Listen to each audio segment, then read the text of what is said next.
Hello everybody and welcome back to another Warhammer Warcry battle report for the channel. In today's battle report, the Rotbringers are taking on the Scions of the Flame, who've brought some heavy hitting support, as we'll see in a second. So let's start with the Rotbringers list, broken into Dagger, Hammer, Shield, 2, 3, 2 and 7 in total for Nurgle's blessed number. So in the Dagger is one of the best models available, the Harbinger of Decay on the horse there. Even though his stat line isn't that great, he himself is just one of the best models. And he is being joined by a Putrid Blight King with Filth Encrusted Shield. In the Hammer, at the back there we have another Blight King. That one is using the Sonorous Toxin. At the front here we have another hero, that is a Rotbringer Sorcerer, and yet another hero. They've got the full 3 this time, that's the Lord of Plagues. And then finally in the shield we have 2 more Putrid Blight Kings, both of them equipped with blighted weapons. In this case some kind of weird spear and a scythe. And here's the Scions of the Flame list. I did say they brought along some heavy support, another fantastic looking miniature for that matter. Dagger, Hammer, Shield, 222, only 6 models in total because the largest one, the Centurion Marshal, is worth so many points. He's just shy of 300 of the 1,000 on his own.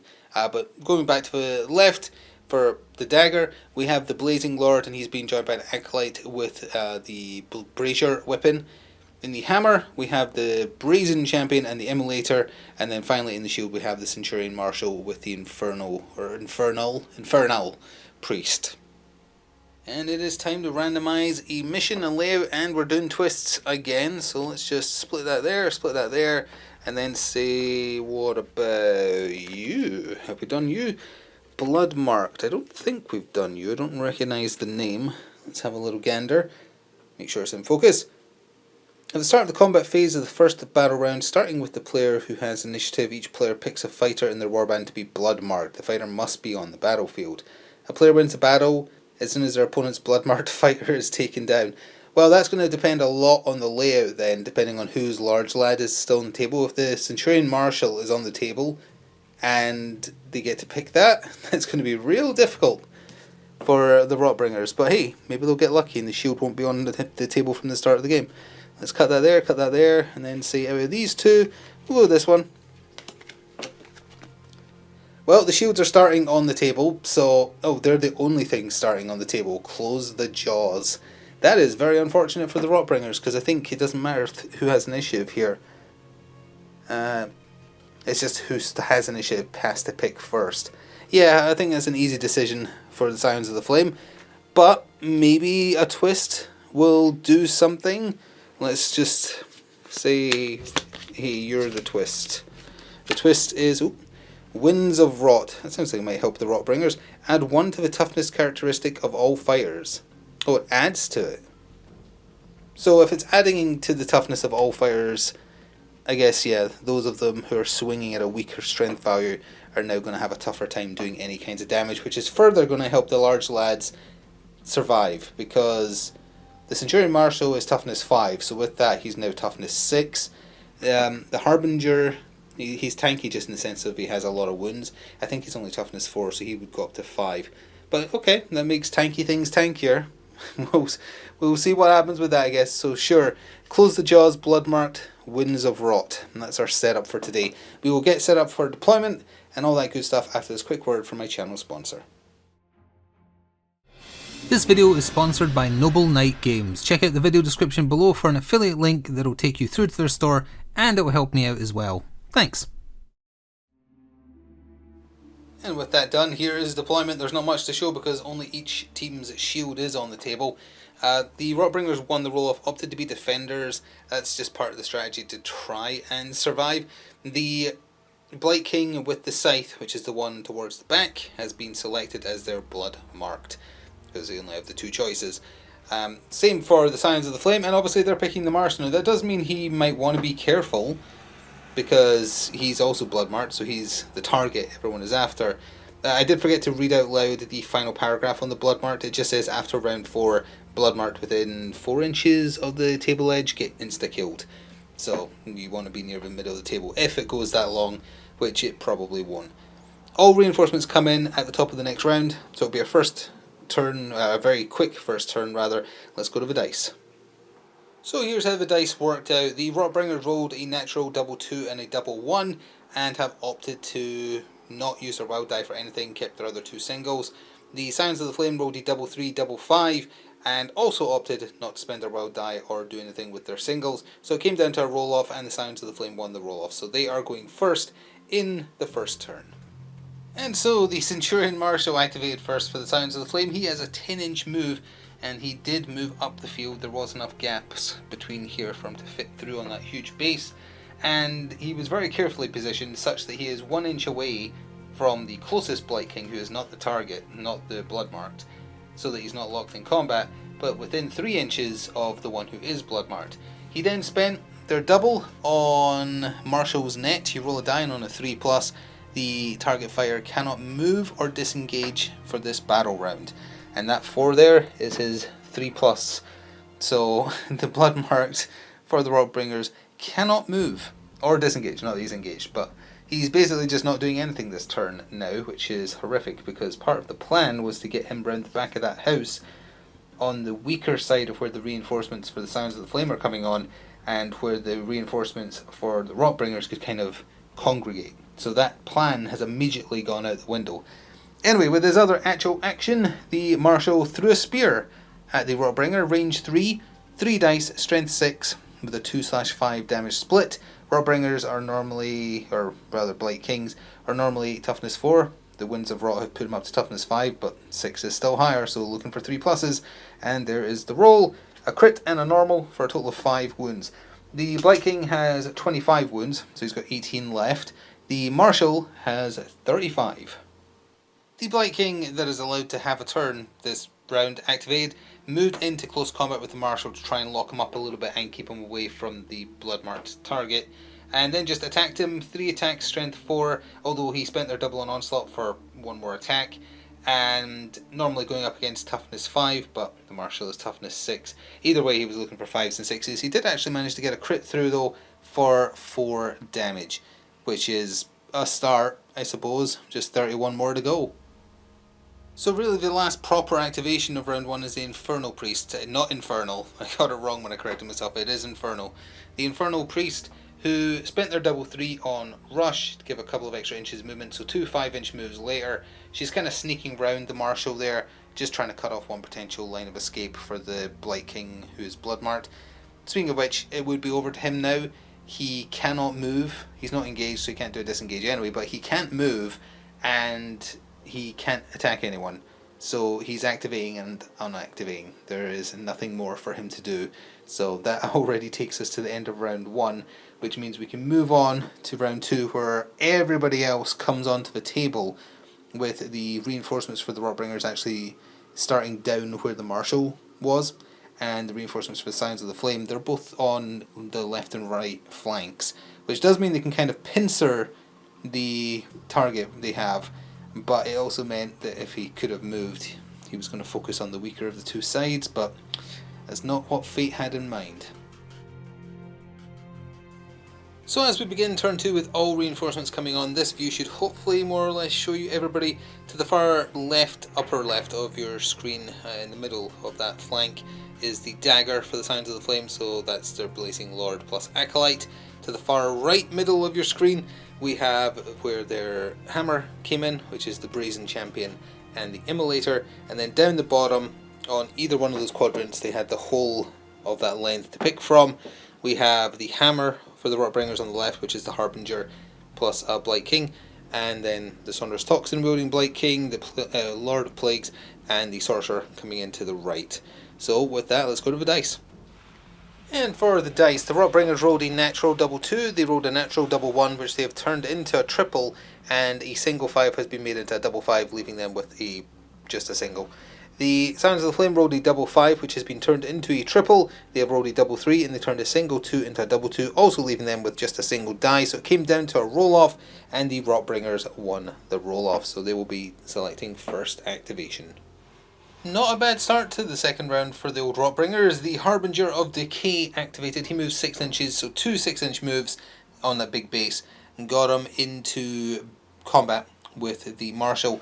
Obviously he used both actions to get there, but he did have an option. He spent their double 5 on Virulent Discharge. He just threw up on the thing, You pick a visible enemy fighter within an inch, you roll a number of dice equal to the value of the ability, in this case 5, and then for every 4+ you do 1 damage. And it negates the winds of rot, so it doesn't matter what toughness he is, and the roll was really good. 4 out of the 5 were a success, so with 4 more damage on him, 5, 6, 7, 8, that's him up to 8 wounds, which is not bad considering.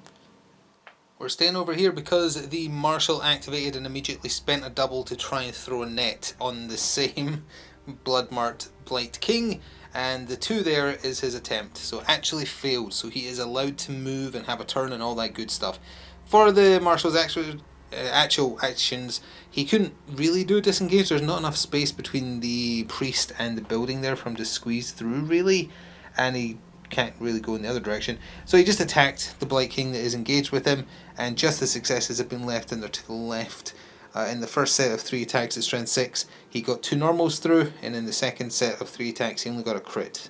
But he was using his close combat weapon, which is a 3/6 damage weapon, so he actually did 12 wounds to the Blight King. So although he didn't do well, he still almost did half his health.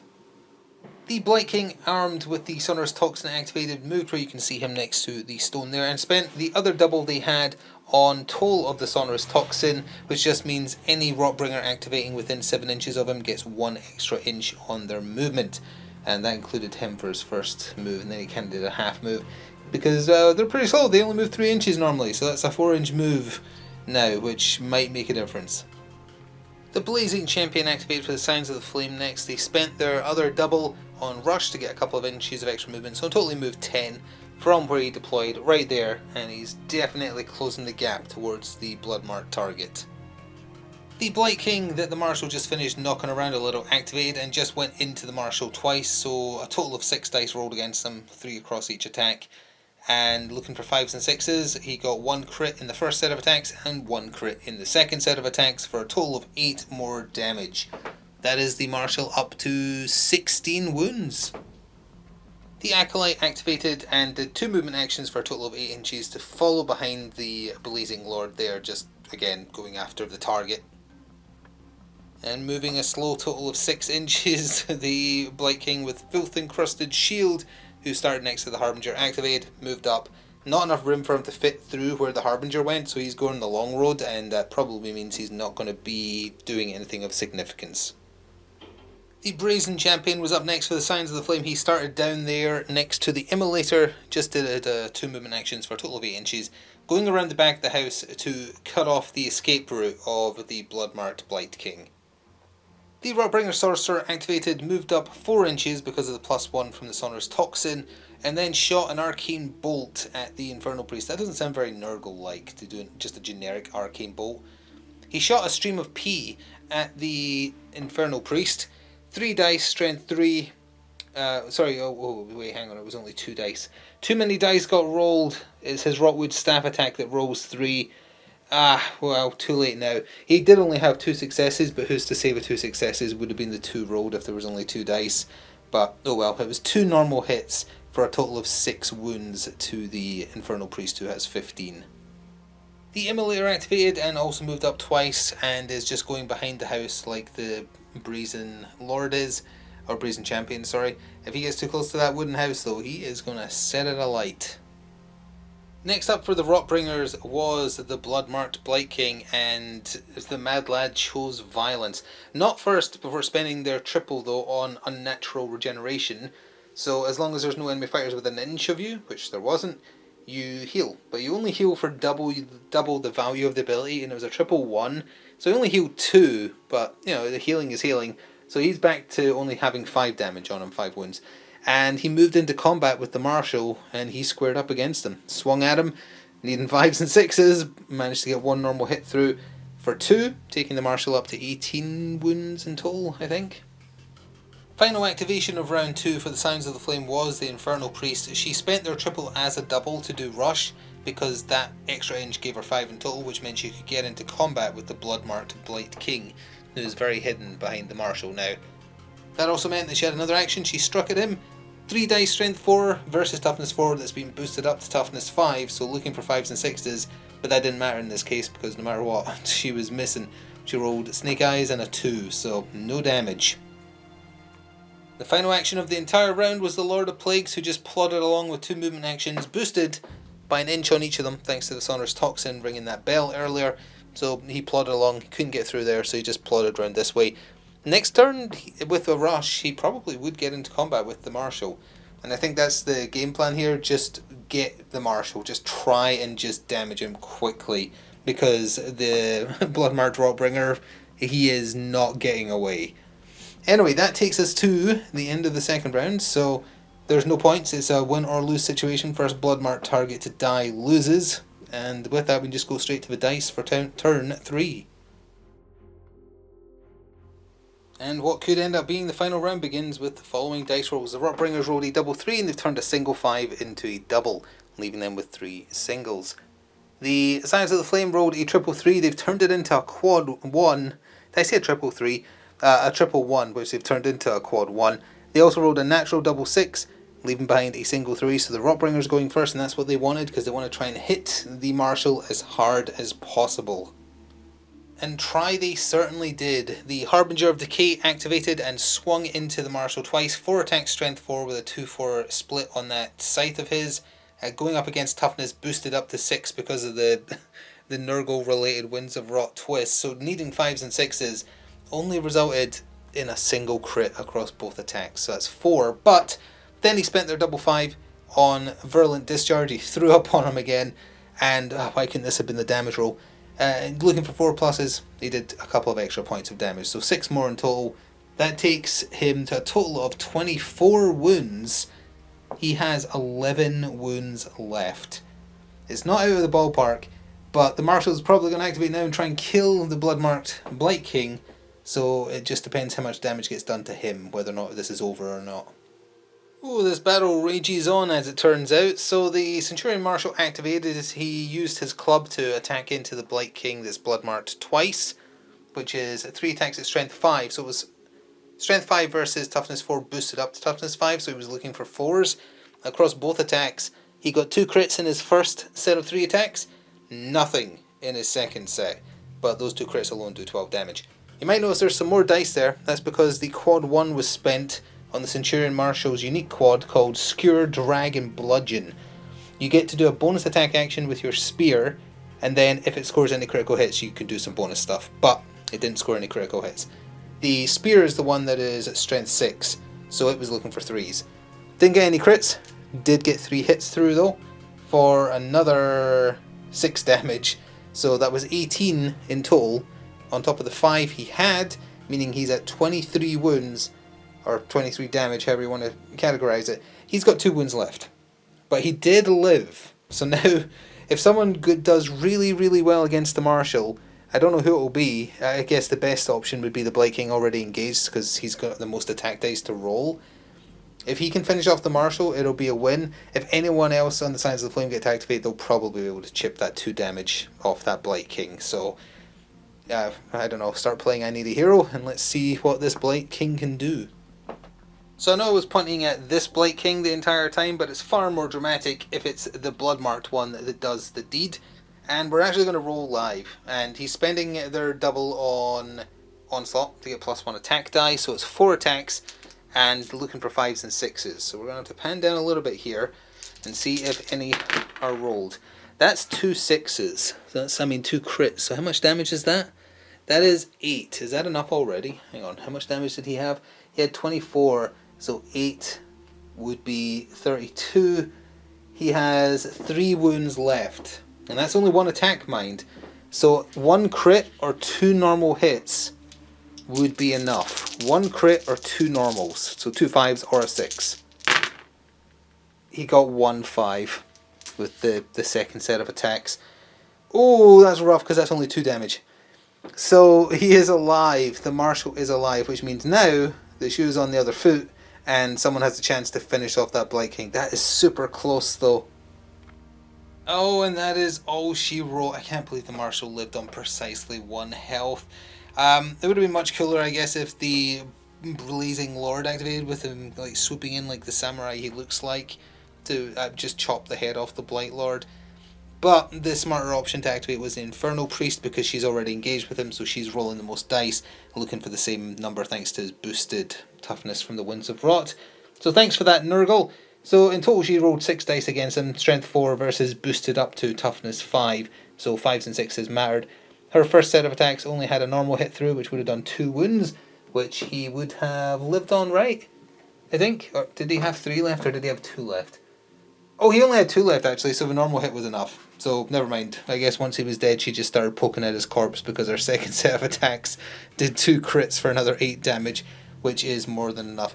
By the skin of their teeth, by literally 1 wound, the Scions of the Flame have taken this by killing the blood-marked Blight King.